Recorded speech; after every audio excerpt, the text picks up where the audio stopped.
Good evening everyone. तो आज की क्लास में हमने आज अपना सेकंड पार्ट शुरू करना है रिवीजन का। तो हमने जो है वो 17 क्वेश्चन रिवाइज कर लिए थे, जो जैसे जैसे किए थे एज इट इज बस वैसे वैसे याद रखने हैं।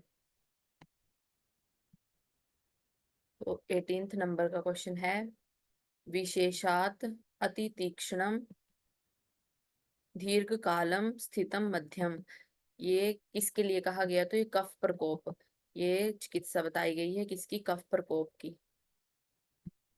कि अति तीक्ष्णम दीर्घ कालम स्थितम मध्यम, जैसे जैसे ये लाइन वाइज लिखे हैं, ठीक है, ये क्वेश्चन हम करेंगे हजारों में। तो जैसे जैसे लिखे हैं इनको रिवाइज करते जाना, एट द एंड ये question with answer he finger tips पे हो जाएंगे। तो विशेषात अति तीक्ष्णम दीर्घकालम स्थितम मध्यम किसके लिए है? कफ प्रकोप के लिए। अब नेक्स्ट क्वेश्चन है, रोगी की परीक्षा में सहायक। क्वेश्चन कैसे आएगा? ये तो देखो जैसे एज इट इज बने थे वैसे कराए हैं कि जो मेन मेन है वो हमने लर्न करने हैं। क्वेश्चन आएगा रोगी की परीक्षा में सहायक। अब इधर आ जाएगा रोग की परीक्षा में सहायक, तो वो गलत हो जाएगा ना। ये सारे किसके हैं? रोगी की परीक्षा में सहायक। ठीक। और अगर रोग आया तो क्या हो जाएगा? वो गलत। रोग नहीं है, क्या है? रोगी है। अब इसमें कौन कौन से अब क्वेश्चन इधर से बनेगा? प्रकृति, विकृति, सार, सहनन, प्रमाण, सातम्य, सत्व, आहार, शक्ति, व्यय। ठीक। तो अब क्वेश्चन क्या बनेगा? देखो इधर क्वेश्चन आया था कि व्यायाम, तो इसमें व्यायाम नहीं है। क्या क्या है इसमें? प्रकृति विकृति, सार सहनन, प्रमाण सातम्य, सत्व आहार, शक्ति और व्यय। तो ये सारे ही लर्न करने हैं रोगी की परीक्षा में सहायक कारण। नेक्स्ट क्वेश्चन है, संशोधन कर्म किस ऋतु में करना चाहिए? तो वसंत ऋतु में। उसके बाद वात कफ में अनुवासन बस्ती के लिए श्रेष्ठ स्नेह, ट्रिक के साथ आपको लर्न कराया था मैंने। तो वीके, तो किसी की बहुत खराब स्थिति हो गई है, उसको इतना ज्यादा दर्द हो रहा है। अब क्या कराया था मैंने कि उसके मतलब जॉइंट्स इतने ज्यादा दर्द हो रहे हैं, इतने खराब हो चुके हैं, बहुत खराब, मतलब वात कफ। तो हम कहाँ तेल की मसाज करते हैं ना, मोस्टली तेल की मसाज करते हैं। तो जो वात कफ में अनुवासन वस्ती में श्रेष्ठ स्नेह है वो कौन सा है? तेल। अब नेक्स्ट है,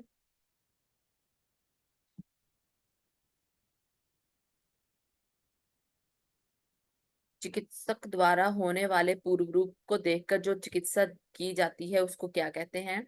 तो अनागत रोग चिकित्सा। उसको क्या कहेंगे? अनागत रोग चिकित्सा। तो आज की क्लास में तो टेस्ट काफी अच्छा था, बस जैसे लिखा है ना उसको वैसे ही याद रखना कि पेपर के 2 दिन जब रहेंगे तो सिर्फ जो जो क्वेश्चन लिखाए हैं बस वो ही पढ़ने हैं, इसके अलावा कुछ नहीं, क्योंकि लास्ट टाइम पे रिवीजन भी इम्पोर्टेंट है। तो जो जो ऐसे याद करते जाओगे, बार बार सुनूंगी, वैसे ही याद हो जाएंगे। पेपर के 2 दिन पहले ये ही पढ़ के जाना है। उसके बाद ये हो गया। अब स्वर और वर्ण किस किस के अंडर आता है? तो जो स्वर और वर्ण है वो आत्मज भाव भी है और सातम्यज भाव भी है। उसके बाद यज्ञम, यज्ञम किसके अंदर आता है? ये जो प्रकृतियां पढ़ते हैं ना हम, तो वारुण और इंद्र सत्व, ये भी टॉपिक हुआ नहीं है क्लास में।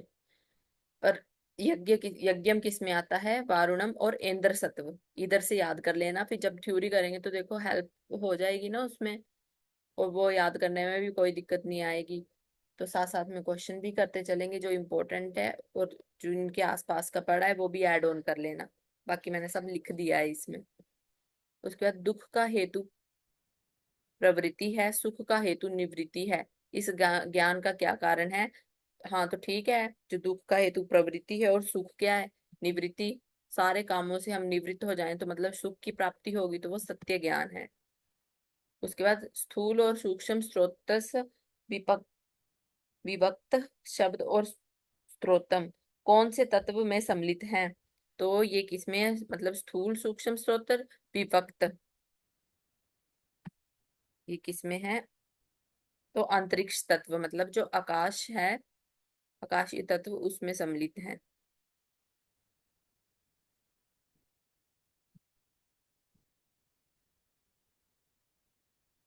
ओके, ये अंतरिक्ष तत्व।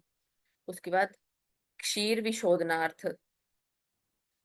तो क्षीर शोधन के लिए हम क्या क्या यूज करेंगे? मधुर, तिक्त, क्षाय, कटु, ये रस का यूज करेंगे हम।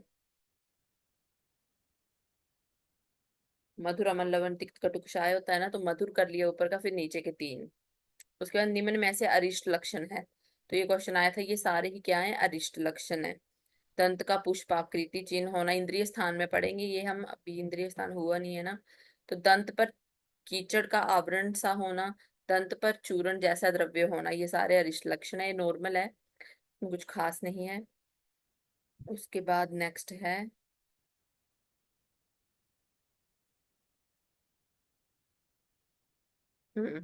इम्पोर्टेंट है ये, कि अगर कोई रोगी है वो प्रतिलोम और अनुलोम मार्ग, ठीक, 1 मिनट मिटा दूं मैं इसे, क्या है जो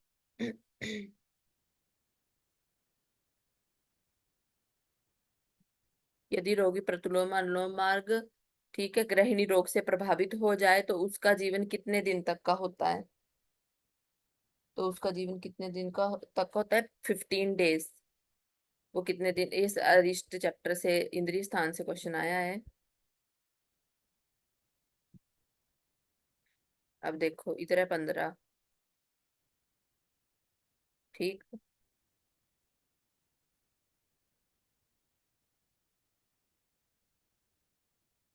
15, तो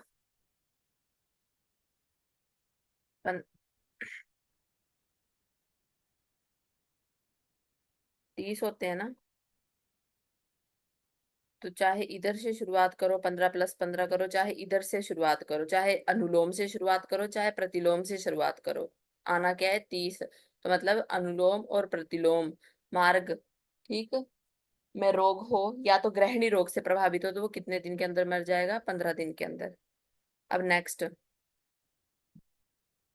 यदि दांतों पर कीचड़ के समान मुख पर चूर्ण के छिड़कने और शीतलता का अनुभव हो, उस रोगी के विषय, मतलब वो अगर ऐसा लक्षण आ रहा है तो उसमें क्या होगी? सद्य मृत्यु, सद्य मृत्यु हो जाएगी। उसके बाद नेक्स्ट है, ये ऊपर वाला इंपॉर्टेंट है, पहले क्वेश्चन देख लो। यदि आर्द्र औषधि उपलब्ध ना हो तो स्वरस निकालने के लिए औषधि चूर्ण और जल का अनुपात क्या लेना चाहिए? 1 आड़क चूर्ण लेना है और 1 आड़क उदक लेना है। अंडरलाइन कर रखा है ना ये, हाईलाइट, तो ये तो सीधे सीधे याद कर लेना कि अगर आर्द्र औषधि उपलब्ध ना हो और अगर हमने उसका स्वरस निकालना हो, तो चूर्ण और जल की मात्रा क्या लेंगे हम? उसमें आधा आड़क चूर्ण लेंगे और आधा आड़क क्या लेंगे उसमें, सॉरी, 1 आड़क उदक लेंगे, जल। उसके बाद ये भी इंपॉर्टेंट है, लिप्त तिक्तास्यता किस ज्वर का लक्षण है? तो कफ और पित्त ज्वर का, श्लेष्म पित्त ज्वर का लक्षण है लिप्त तिक्तास्यता, ठीक है। अब तिक्त तो हम वैसे भी पता है हमें कि पित्तज में मिलता है हमें, ठीक है, तिक्त रस पित्तज में मिलता है। लिप्त, अब लिपचिपा जो होता है वो कफ का लक्षण है ना, तो लिप्त और तिक्त मतलब कि कफ पित्त का ज्वर में मिलेगा। अब शाड़व चूर्ण का मुख्य घटक क्या है? कपित्थ। ये जो अभी हुआ था विषय परिषद का, उसमें एग्जाम में भी ये क्वेश्चन आया था, सीधा सीधा यही पूछा था उन्होंने, तो आंसर क्या था? कपित्थ। उसके बाद सर्व शरीर पर कौन से रोग प्रभाव डालते हैं? Very important. तो ये जो है ना क्वेश्चन जो प्रोवाइड किए हैं, ये सारे ही इंपॉर्टेंट है, तो लर्न करने हैं, जितनी बार रिवाइज करोगे with question with answer he learn करने हैं, कि पेपर में अगर क्वेश्चन आए तो सीधा सीधा पता हो कि क्वेश्चन के साथ ही आंसर भी लर्न किया है हमने। जो तो बाकी पढ़ेंगे क्लास में वो तो हमने किया ही है, बट ये एक्स्ट्रा जो है ये भी ऐड ऑन करना है, क्योंकि यहाँ से देखना 50 से 60 क्वेश्चन यहीं से ही बनेंगे। तो सर्वश्री में कौन कौन सा होगा? विस्फोटक, रोमांतिका और मसूरिका। ओके। उसके बाद सर्जरस का निर्यास क्या है? शाल। श्रीवेष्टक का क्या है? सरल, ठीक। उसके बाद है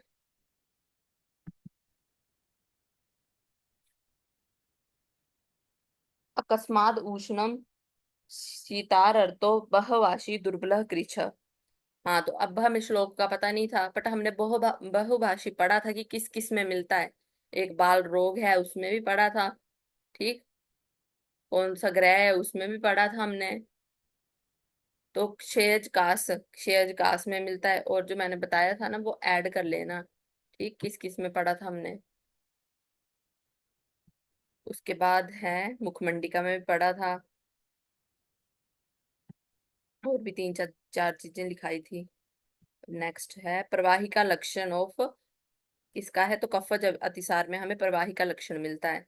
अब भयज और शोकज अतिसार के लक्षण किससे मिलते हैं, दिस इज ऑल्सो इम्पोर्टेंट।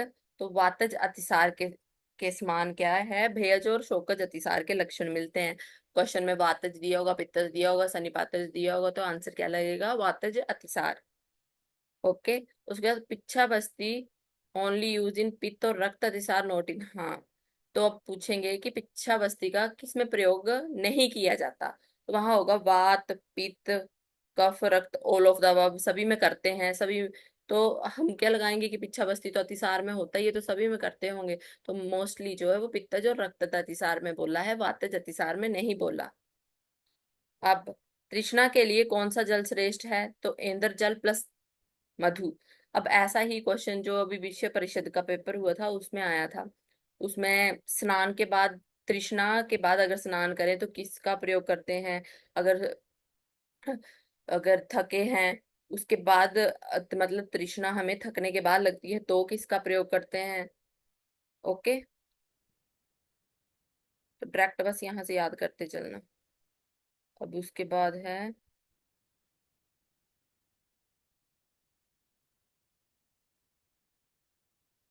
अब ये सर्प हैं दर्विकर मंडली राजीमान।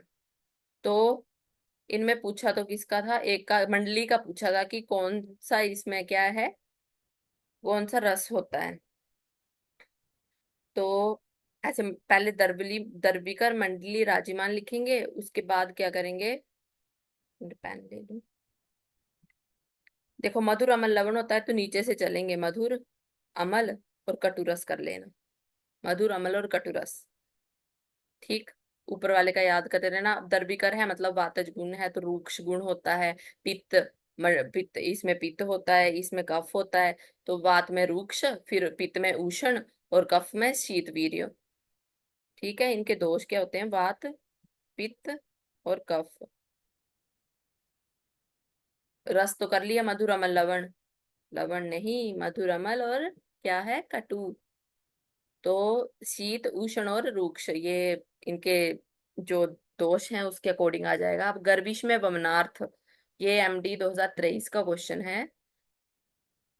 एमडी 2023 का, तो देखो क्वेश्चन यहीं से ही रिपीट होते हैं, और सेम टू सेम क्वेश्चन जो है वो इसमें जो है वो जितने भी इंपॉर्टेंट क्वेश्चन है हर एक क्वेश्चन प्रोवाइडेड है। और ये अगर कर लिया ना किसी ने, मतलब 50 से 60 क्वेश्चन कहीं नहीं गए, आराम से सीधे सीधे यहीं से बन जाएंगे। तो ये तो मतलब याद कर ही लेना। इसमें कोई ये नहीं है कि कुछ नहीं भी याद हो रहा है जबरदस्ती याद करो, जैसे मर्जी करो, पर याद करना ही है। और मोस्टली ये चीजें मैंने सारी याद करा के रखी हैं क्लास में। अब गर्विश में वमनार्थ हो गया, ताम्र भस्म प्लस मधु। अश्मरी में चूर्ण यूज होता है कौन सा, तो पाषाण भेद आदि और त्रुट्यादि, ये भी इम्पोर्टेंट है। टेस्ट से मैंने क्लास में बहुत बार पूछा है अश्मरी वाला, तो पाषाण भेद। ओके। खदीरादि गुटिका व खरीद खदीरादि तेल का मुख्य घटक क्या है, अरिमेद। ओके।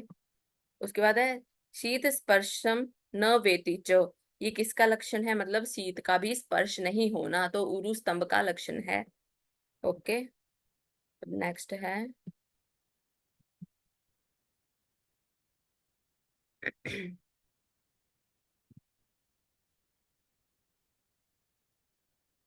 अच्छा, तो फिर एक मिनट में रब कर देती हूँ।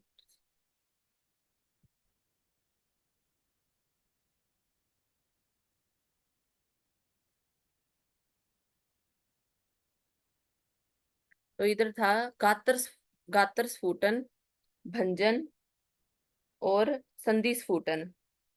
ये जो लक्षण हैं वो किसके हैं, तो ये जो लक्षण है सर्वांग कुपित वायु के हैं, गात्र स्फुटन, भंजन और संधि स्फुटन। उधर जो है वो कोष्ठ आश्रित लगा था, बट वो आंसर गलत है, मैंने चेक किया था।